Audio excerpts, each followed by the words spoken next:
Good morning, everyone. Welcome to today's ACAP webinar. We are going to be giving an overview, I guess, of the 2022 through the 2025 report. This is our initial report covering all those years in the future. We will be having annual reports that we will report on. And today we will be having Eric Cromer from the SCC and Jenn Fetter from the Center for Ag Conservation District Center for Ag Conservation Assistance Training. I'm not awake yet this morning, I apologize. Center for Ag Conservation Assistance Training at Penn State Extension doing the presentations, and feel free to stick questions in the chat and we'll pay attention to that. And without further ado, I'm going to toss it off to Eric. All right, thanks, Dana. As Dana said, this is 2022 to 2025 initial report. We wanted to roll all those in together just to show the status of where we are and how far we've come just in those first initial years. After this initial report, we will be doing annual reports to give you a better outlook on what we've done annually. But just to get everything kicked off here, we decided to put everything together. Each district will be mailed copies of this, so be looking for that in your mailboxes. You can also download copies at the web. You'll have to go to the extension website. That link is up there on the screen, extension.psu.edu/CACAT. Just navigate through that. You'll be able to find that report there on their website. So about ACAP. We are all very familiar with ACAP. Our mission for ACAP, the Ag Conservation Assistance Program, is to provide financial and technical assistance to Pennsylvania farmers through the installation of best management practices across the state. This is in order to reduce our non-point source pollution, help to keep our streams clean and healthy, not only the stream, but the groundwater as well. ACAP was originally established in fiscal year 22-23 with the Pennsylvania state budget through the Clean Streams Fund. I'll talk a little bit about the initial investment in that here in a few seconds here. But there's been an awful lot of funding has been given to ACAP program, and it's been very good for the Commonwealth and the farmers around the Commonwealth. So the Clean Streams Fund is established with ACAP.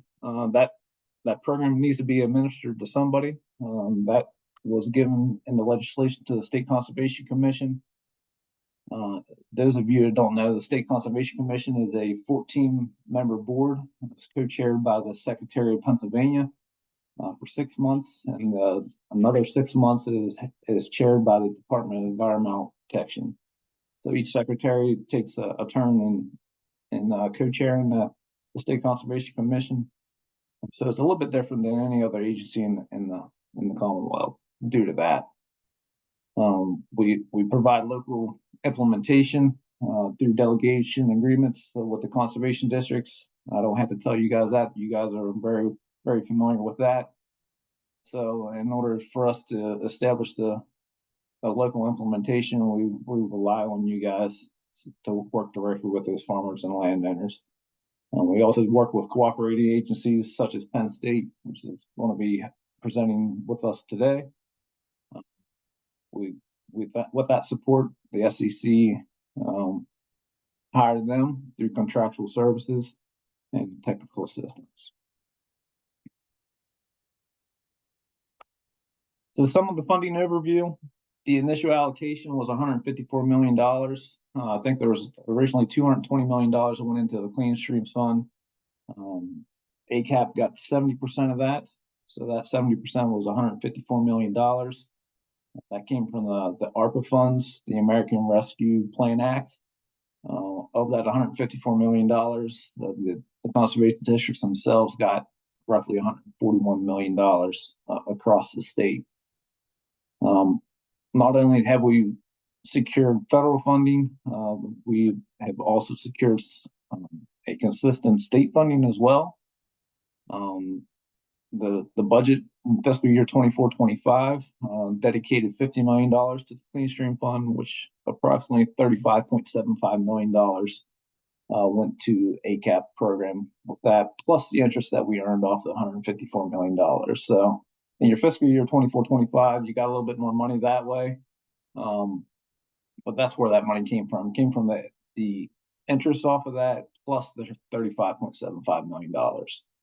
So if you look at the ACAP projects funded, we funded $150 million, $446 through contracts. That's through 2025. So from the beginning, you guys at the Conservation District contracted over $150 million, which is great. Well, thank you. Appreciate that. And we thank you for all the hard work and dedication that you guys give us on a daily basis. So that investment goes to you guys. How we came up with that investment, how we came up with your allocations each year.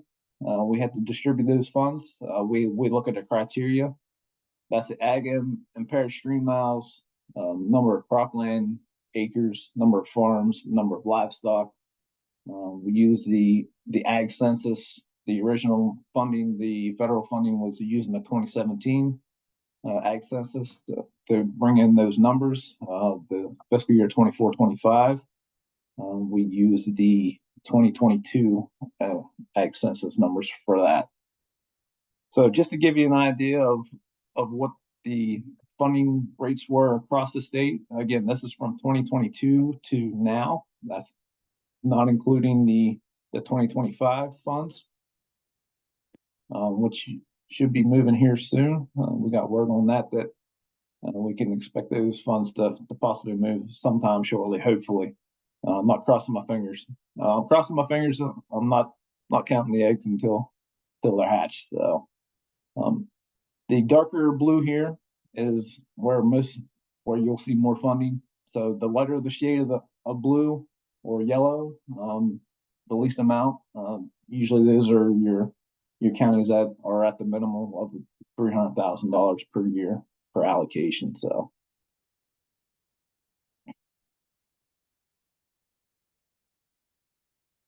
we take that money and we're installing best management practices with that. Some of the best management practices that we have, we'll get into. So we fund those through the ACAP program to reduce your nitrogen, your sediment, and things from getting to your streams. Some of these are engineered structures. Some of these are not. We use these for agronomic methods to reduce the soil disturbance and runoff, and the planting activities for better management and nutrient on the farm. So some of these best management practices that we fund are watering facilities. A lot of these are attached to grazing plans to provide off-stream water. If there's a stream running through the property, a lot of times we'll fence those streams off. We do still need to provide water, so we install watering facilities. Some other ones are repairing buffers to protect those streams, cover crops, and I'll get into some numbers here about how many we installed here in a few seconds. Cover crops is another one. There's been a really good initiative across the state in several different counties for cover crops. It's a great practice to reduce erosion on your fields in the wintertime. Ag waste storage facilities, roof heavy use area protection. So just the BMPs by numbers, there's been 3,394 contracted BMPs across the state. Some of the highlights I'll bring up, I'm not going to go through all these, is access roads, over 145,000 feet of access road. Just to give you a perspective of that, that's about 27 miles of access road has been installed. Cover crops, 106,000 acres. That's about 162 square miles, or 166 square miles of cover crops have been installed. The fencing, you're looking at 856,000 feet of fence. That's 162 miles. That's almost nearly, well, it's over half the distance of Pennsylvania, width-wise, that we installed. So you guys have been doing a great job. There's a lot of great BMPs being installed. These are just some of the highlights, but there's many others that didn't make the list here, but they're all important. They all reduce the nitrogen and phosphorus and the sediment getting into our streams. And you guys are all doing great work out there, and it shows by the numbers here. So this is a map of the contracts. The average number of ACAP contracts. You can see the key down below. If you can't see it, don't worry. We're sending out the copies of the report to you. You'll be getting those shortly. It'll be helpful to see. So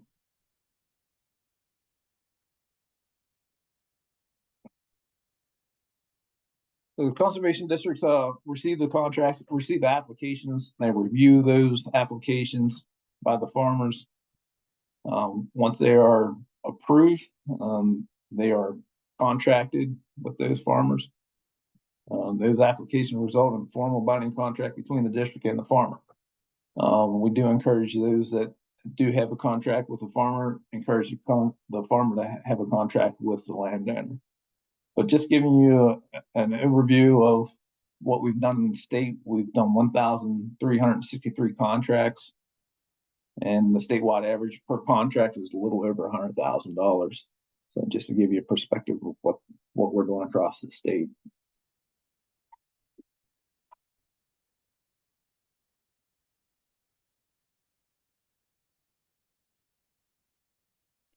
So with all those contracts, there's a lot of people working on ACAP, a lot of conservation district people, a lot of other partners.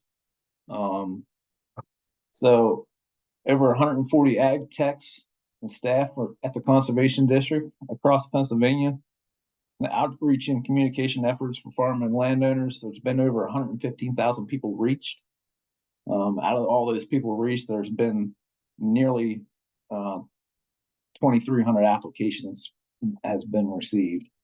If you look at the chart over here on the right, of those applications that we received, 64% of those have been able to get funded.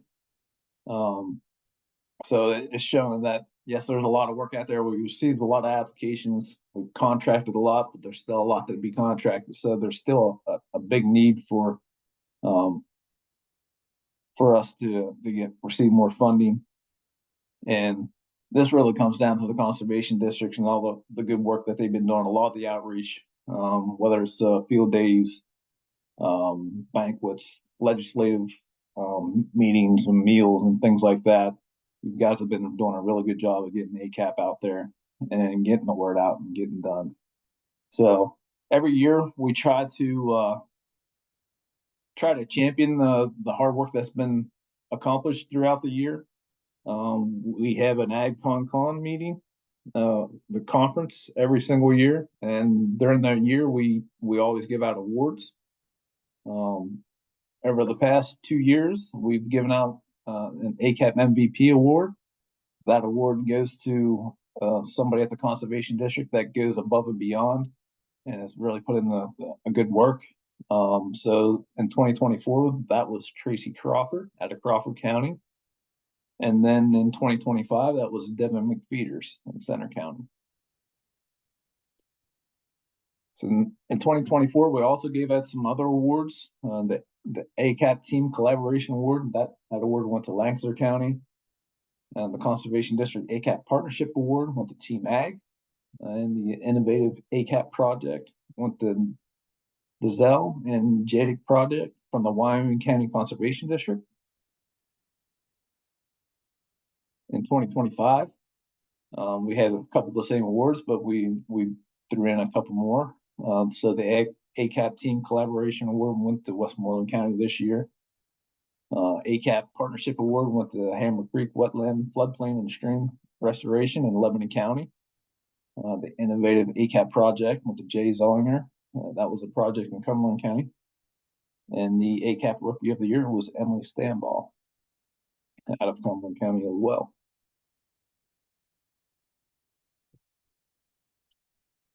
So in 2024, to recognize a person or a group who has demonstrated significant initiative in the field of ag conservation in Pennsylvania, the Carl Brown Award for Conservation Leadership was developed in 2024, rightfully. The namesake of this award, Carl Brown, received that. In 2025, that award went to both Senators Gene Yaw and Scott Martin.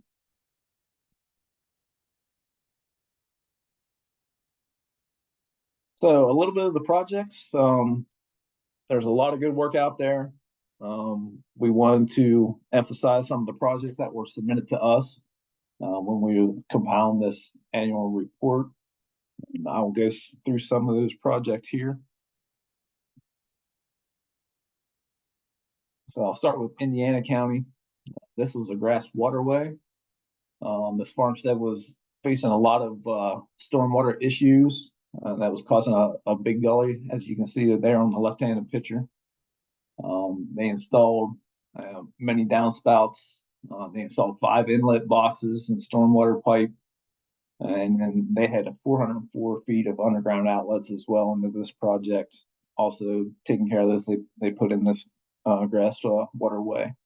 As you can see on the right-hand side where they established the grass, and they have some erosion and sediment controls there. It was a very good project. I want to thank Indiana County for submitting that to us.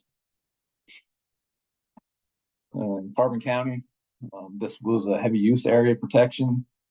There was a large denuded area, animal concentration outside the barn here. So what was installed was a concrete heavy use area. So they stabilized some walkways and things like that. There's also a vegetated treatment area. They put up a slatted wall for any of the manure-laden runoff that was going off of the heavy use area into the vegetated treatment area. This is a typical thing when you don't have a roofed heavy use area. Is usually a vegetated treatment area goes along with it. It's just showing you some pictures from some before and after pictures here. So this is in Berks County, was a mushroom wastewater storage facility. There was a lot of erosion and groundwater contamination due to the production of wastewater from the mushroom plant.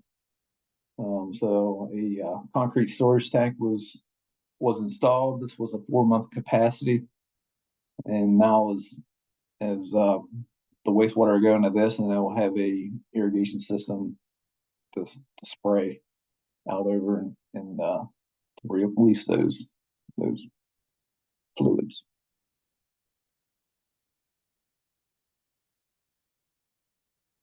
Next is McKean County. This is a roofed heavy use area, waste storage stacking facility. As you can see on the picture on the left, typically what we run into across Pennsylvania, especially in the winter times. As you can see, there's really no place for the animals to get out of the weather and onto an improved feeding lot. So this was a severely overgrazed pasture. It became an animal concentration area. So there was no manure stacking available at the farm.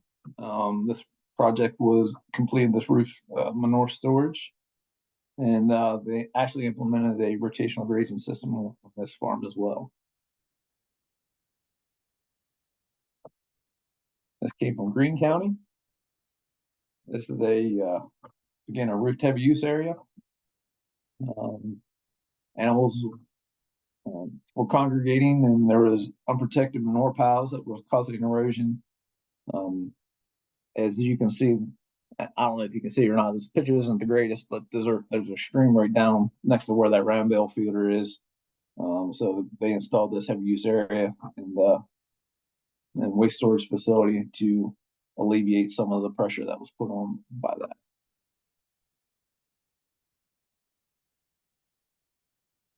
This is Lebanon County. There's an animal walkway. They did some rehabilitation of this and stabilized the crossing that was going around the pond there.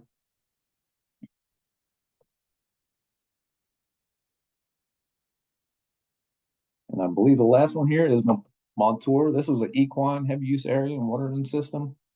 Several areas of this farm was bare and manure had developed around the horse run and sheds. So this landowner came to the conservation district. And they was able to put in this heavy use area in the watering system along with the grazing system. With that, I think I am going to hand it over to Miss Jenn Fetter.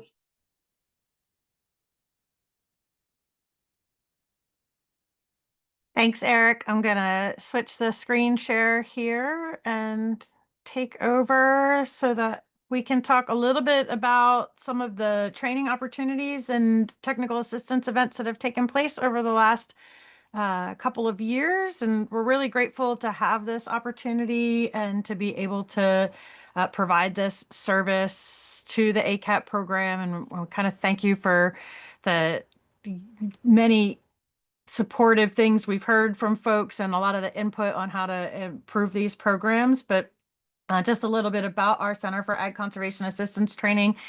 It was formed in 2023 in partnership with the State Conservation Commission through funds that come from the Ag Conservation Assistance Program that Eric mentioned earlier.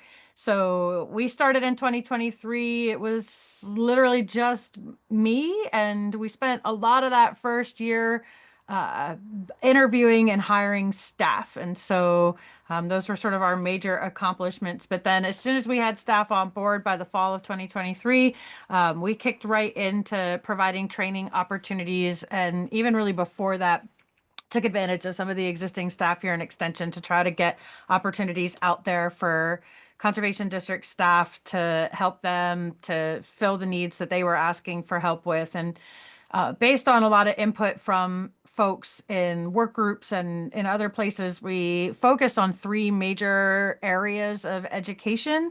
The first one was around ag literacy. So helping out those folks who come into conservation district and the ag conservation space with a lot of interest in conservation, a lot of background in environmental science, but maybe don't have as much time and experience out on the farm that as they would like to have in order to feel more confident in doing their jobs. And so we put together a whole lot of training and educational experiences in these first couple of years.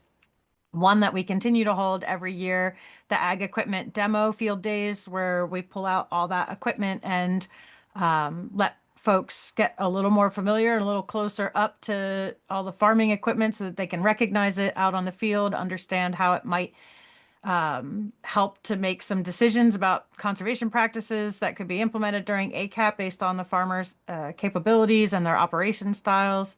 We held a few other events in the first few years, Fence Post Fundamentals, which was all about the grazing and pasture management systems that exist across Pennsylvania, trainings on how to use Penn State's agronomy guide, which is often referred to in a lot of management decisions. The Conservation Cornerstones series for new staff, which we will pick up again here. We had to take a pause on those while we were ramping up the practice approval system trainings. We'll get back to that in a minute. And a bunch of other ag water webinar series related events. And so we had over 370 folks from conservation districts who were able to attend those events, which was great. You'll see there, it was great to appeal to other audiences as well. Lots of NRCS staff able to participate in those events.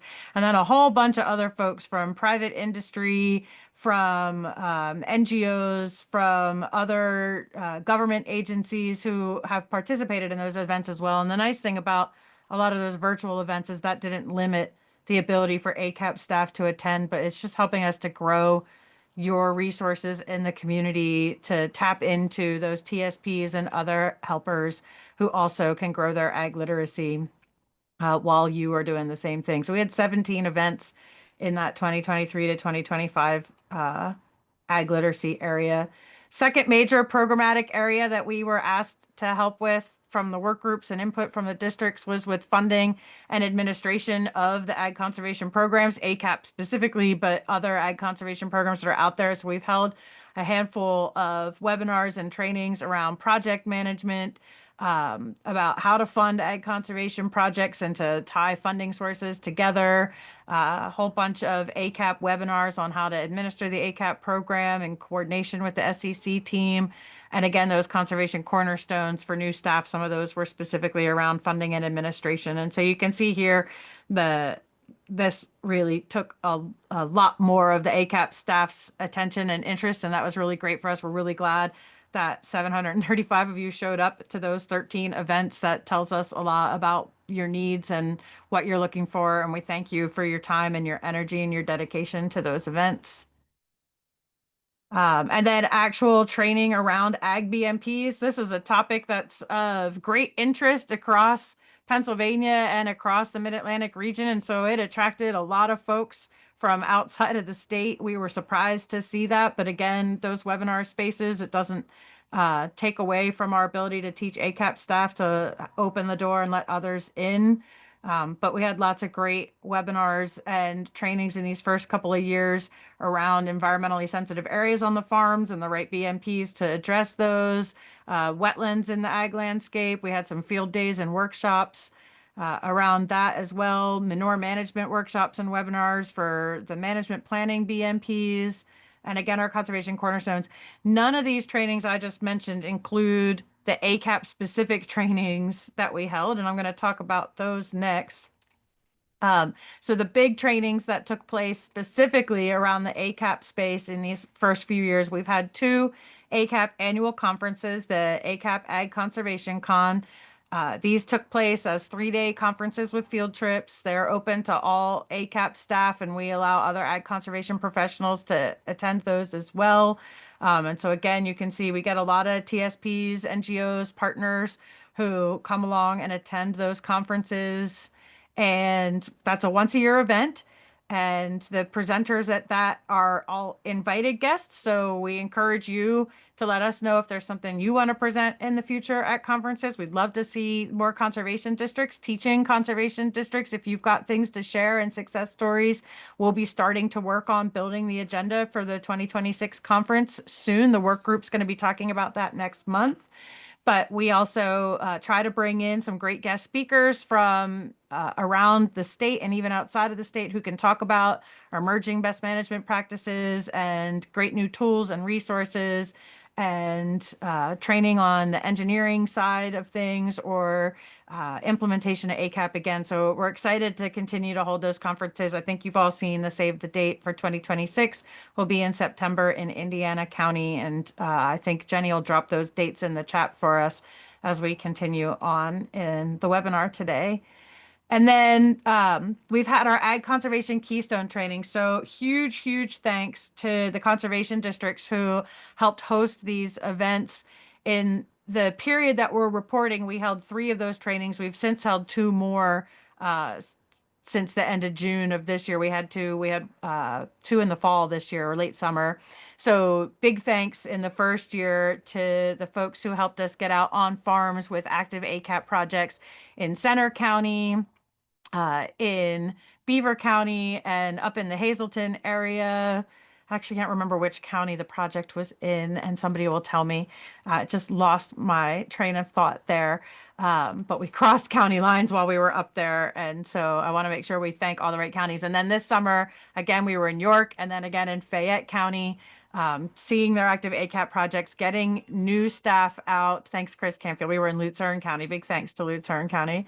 We were out on the farms, looking at the resource concerns, talking about potential best management practices, starting to learn how to write the plans for an ACAP project proposal and to get a project from application or interest from the farmer all the way through to contracting for an ACAP project. And the staff who attended those were amazing. Their engagement was great. If you were there, thank you for your exceptional participation and engagement. Managers know that your staff are doing an amazing job coming out, learning, talking, sharing, providing feedback. And so we'll continue to offer training like that. The current format for that is a 3-day workshop with our site visit out to those active ACAP projects. Really intended for the newer ACAP staff, but really anybody in that ag conservation space who's trying to learn about moving a project forward to a contract and what it takes to get to that point.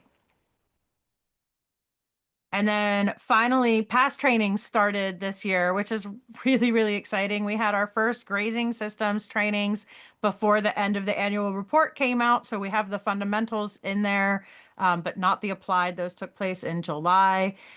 We sold those out. They were at capacity. It was very exciting. We actually sold out the first and added a second day immediately, and then sold out the second day as well, or came very close to it. So thanks again for your excitement and your eagerness to learn about the grazing systems management, practice approval system. These training events are meant for folks who are really looking to go all the way through the practice approval system certification, but it is open to anybody in the ACAP program that wants to increase their skills, learn these things, with, more time to practice, more time to network with other districts, to think about what it means to bring these things together. And I'll talk a little bit more about PASS here in just a second, but we're going to continue these one topic each quarter. Watering systems is starting now, as we're supposed to be starting next week. Unfortunately, we had to postpone the November session because of NRCS still being on furlough, and they were playing a key role in helping us bring watering systems to the forefront. We will be holding December, unfortunately, with or without NRCS, though we would really love to have them there at our sides and providing some of the technical expertise that they have. But we will hold December regardless, and we will continue moving forward with watering systems trainings and then all the other past trainings as well. And then the ACAP admin trainings, our role really is just there to provide support and facilitation, but great to point out that in the first few years we had 5 ACAP admin trainings across the state, lots and lots of ACAP staff participating in those. Thanks again for your active participation and for being willing to come and listen to the SEC staff talk about the important details of what needs to be included in the administration of the ACAP program. And we're happy to be able to continue supporting being there with the facilitation of the event, with the venue, with the registration, and all of the details that go along with making an event a comfortable and successful day for everybody. In addition to education, the other big part of what comes out of the Center for Ag Conservation Assistance Training is the technical assistance components. And so we want to talk a little bit about what staff have been out doing. The technical assistance is primarily CACAT work, but we work hand in hand with SEC staff. And so you could see both or either of our teams out there helping you when you have calls in to get help with your projects, and whether that's technical assistance with the GIS tool and the reporting tools, or contracting, or actual on the ground technical assistance out at projects, understanding how to move forward with a particular BMP or other project concern. We're out there providing help with ACAP project planning, evaluation, and implementation, helping to evaluate resource concerns on the farms, developing recommendations for BMPs, helping to create design packages through either our staff or through contracts with external engineers, and offering training opportunities for district staff on a one-on-one basis, just to be out in the field and help through. So you can see we've been out to every region, spent a lot of time providing technical assistance visits to farms in the first few years. Just to give you a sense of how that's been distributed across the state too, about where those visits have taken place. If your county is lightly colored, just know that you're not required to reach out to us. We would love to spend more time with you. If you want that help and you're not taking advantage of it, please do. Please reach out, and if you're not sure what to ask for, we'll talk a little bit about that here in a second as well. But if we're not responding to you, please let us know too if we're not getting out and providing you the help that you need. One of the things that did happen in the end of 2024, we launched an official request program to help you with some of those technical assistance requests. So our Engineering Assistance Request Program, or ERP, We had a webinar about that when it launched. There's a recording of that on the SEC's YouTube channel if you want to rewatch that. But the idea is to help provide you with support of ACAP projects in that technical space, the engineering space. It can be both basic and advanced technical help. So it might just be site visits, those initial site visits on farms that maybe have more complicated or confusing resource concerns that you're not sure what to deal with. We can help you just take that initial walk and bounce ideas off of each other and help you think through what the planning for that might be, helping you with some of the surveying that might need to be done to help put together a proper cost estimate for a project. Again, contracting out design services or even construction oversight when you're struggling to get the engineering support you need. We use both our staff at CACAT and the SEC to provide this help, but also, as we mentioned, the help of contracted engineers. We have our primary contract with HRG, but we also have some additional funding right now that we can quote out to any engineering firm that's willing to step up and provide help with some of these projects while we're working on the big push to get through the rest of the federal funding spending. So you can see in that time from 2024 until the time that we launched this annual report at the end of June, so about 6 months. We had a total of 28 requests in the ERP program, official requests. There were some for design proposals, some for design, construction, oversight, and checkout, and some for emergency approval in the practice approval system while that was rolling out as well. So to talk a little bit more about practice approval system, as a big part of the technical assistance is to help you to do the work that you want to do yourself, that you don't want to engage with outside TSPs or with even the CACAT staff, but to give you the skills and knowledge you need. We launched practice approval system, as I mentioned, in June of this year with grazing systems. This is a structured certification and training program. There's lots of opportunity for ongoing reviews, and part of that is for quality assurance, but also for your own confidence and checkpoints and feeling good about the work that you're doing. The practice approval system is broken into 6 packages of conservation practices, including the grazing systems and watering systems I mentioned, and then there's 4 more coming in 2026. And it goes through a stepwise process of training and then mock practice, design packages, and then actually putting a real project on the ground through design and having that reviewed and then getting that full pass certification process. So you can move through this at the speed that you want to. The rate that we're trying to move people through is, less than 6 months to get from the start of training all the way through that mock plan. And then it's on your county to identify that actual project. And so if you have one in the wings, you can move pretty quickly to the final design package, or if you're waiting for a project to come in the county that you can work on, that might be the thing that slows you down a little. We did have an emergency temporary approval program rollout as well, and that is continuing because we haven't finished rolling out all the past packages. So you can still apply for emergency temporary approval. Staff who have been working on projects like this through other programs like NRCS's Job Approval Authority, who have demonstrated experience and skills, can come to us, put it in an application. It gets reviewed through HRG and the SEC, and then our CACAT staff will work with you to get you out working on your project with that temporary approval. That's on a project by project base. So anytime you have a project that you want to move forward using your own staff, you can submit a request to have emergency approval to complete that project. And the ones that have been approved so far have been things like fences, animal trails, walkways, access roads, stream corridors, and roof gutters. Just to give you some examples of things that folks have been working on with this temporary approval.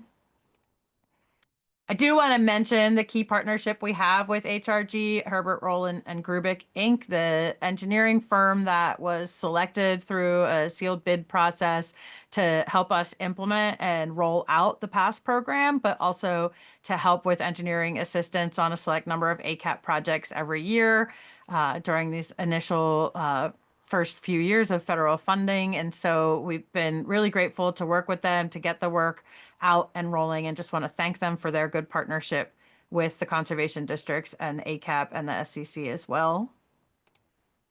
And while we're talking about partnerships, I want to just talk about the importance of partnerships in the ACAP program. And I'm sure at the conservation districts, you have dozens of individual small partnerships that you've created with other conservation organizations in your community, other agricultural organizations in your community, and with the farmers themselves. We want to highlight a few that were shared with us, and really highlight that the conservation districts are the most important partnership in the ACAP partnership spectrum, and that this program just would not exist without county conservation districts, and it would not be successful without their hard work and the great work they're doing. So take a minute and congratulate yourselves. As Eric mentioned multiple times, so much work has been done in these first few years, so many projects contracted, so many BMPs on the ground. Everybody's doing such an amazing job out in the counties, and it is so fascinating to watch that happen and to be able to be part of this great ACAP machine that is happening across Pennsylvania. But we thank the conservation districts for being so essential to running the program, for having the local control of the program, for making those hard local decisions, for being the trusted on the ground resource in your counties that the farmers turn to for help and support with their ag conservation concerns, and being able to address the unique needs that each of your counties has. A few partner highlights that we learned about and we shared in the annual report: in Wyoming County, the Conservation District was holding pasture walks for farmers and partnering with the farmers to put together some fun days to get out in the field and learn how ACAP can aid their farmers in improving their grazing practices, and some really cool, successful events out on those pasture walks. In Tioga County, the Conservation District held a legislative breakfast and partnered with the local legislature and state officials to highlight their accomplishments and the ACAP projects and help get the word out about ACAP and continue to bring new applicants in to their county. At Warren County Conservation District, this was maybe the coolest innovation we saw in partnerships with the local community to put in a float in the Russell Parade in May of this year to promote the ACAP program out to the public. What a great idea. How cool is that? In Berks County, similar to Tioga County, a legislative breakfast. They went out and actually toured a local mushroom operation and talked about opportunities to showcase ACAP projects and collaborative funding efforts between ACAP and EQIP and other funding sources. And so this turned out to be a great opportunity to share impact of what's going on at the county and hear remarks from the local legislature as well. Juniata County Conservation District held a Women in Agriculture event, and they took advantage of that opportunity to bring in speakers from NRCS and HRG and other partners to talk about funding their conservation practices through paired funding and other opportunities with all of the women that are working hard in agriculture in their county. So what a great opportunity. An Allegheny County Conservation District held some field day events as well, bringing ACAP projects into the spotlight for the public, for farmers and other agencies to talk about how they can fund programs and work with landowners to drive initiatives and enhance farmland in their county. So what a great job with all of these amazing partnerships and highlights across the state. And like I said, I know every county has done amazing things to get the word out and to help make ACAP successful. We just wanted to give you some ideas of things that are going on in other counties.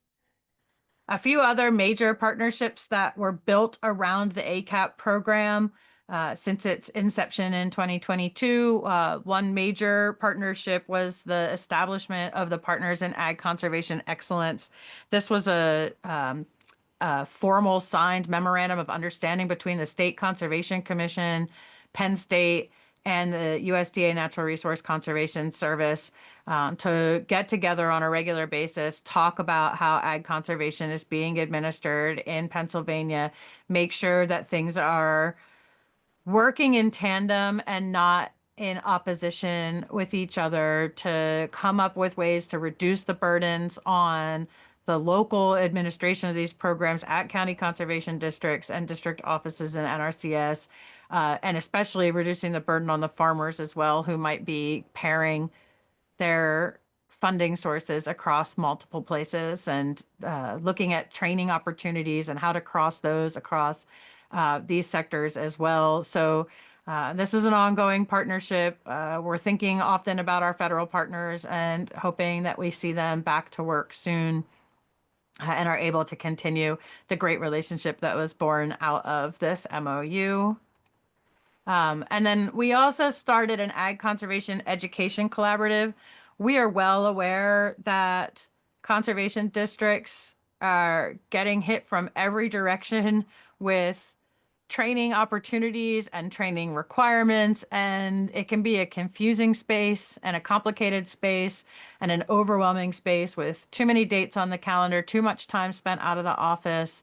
And we want to try to reduce those burdens. So we've been meeting bi-monthly with DEP, the State Conservation Commission, PACD, SEC's on there twice. I just saw that now. But to be fair, it's both the nutrient management program and the ACAP program that are meeting there. So SEC really is at the table twice.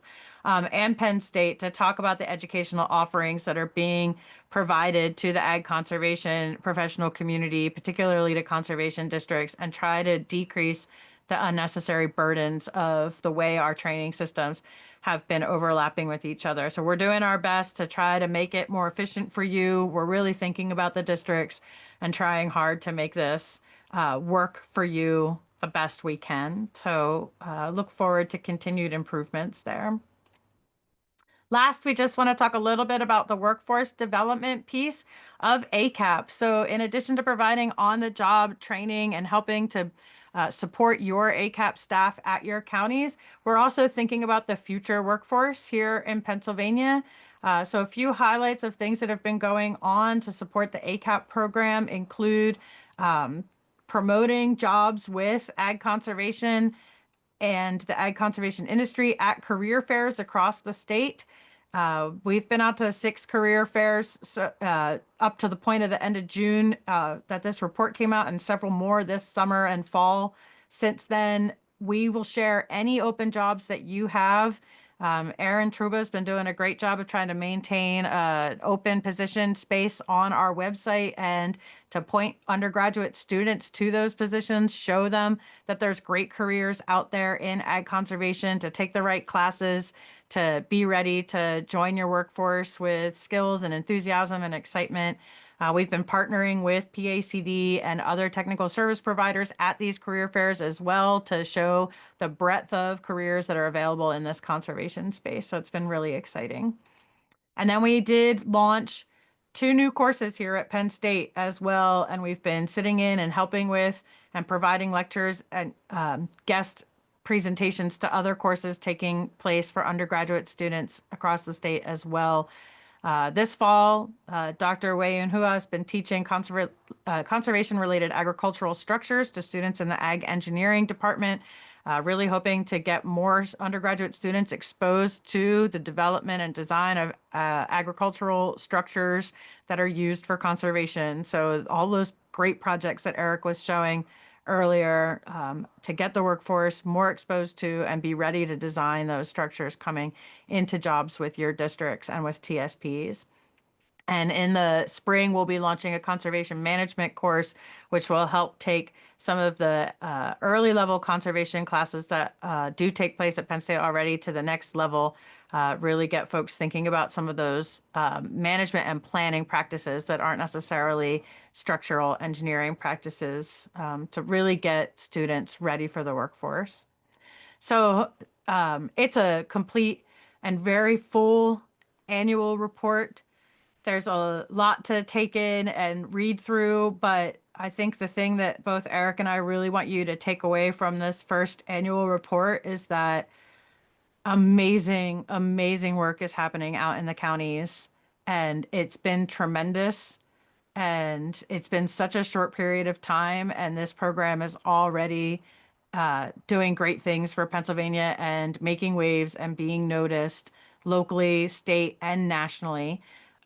We certainly get a lot of inquiries on a regular basis from outside of Pennsylvania about what other states can do to try to do something similar to ACAP. So with that, we are open to questions. I'll let Jenny kind of manage any questions that come in the chat, or if anybody would like to open their mic up and ask questions as well, you can raise your hand and Jenny will kind of navigate through that list as well.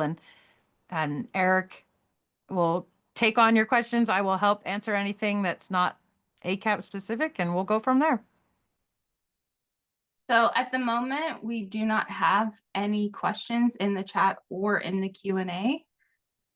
But if anybody has a question, please feel free to type it, or as Jen said, raise your hand.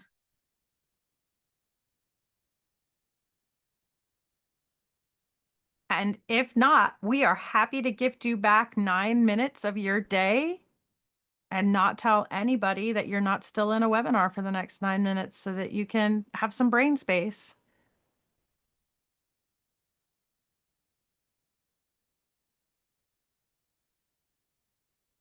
I think that's what everybody wants, Jen. Eric, do you have any closing comments?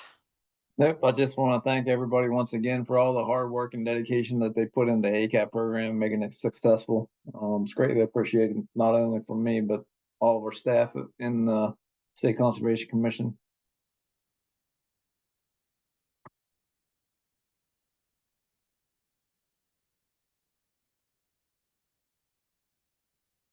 Well, thank you, everybody. I'm going to stop recording.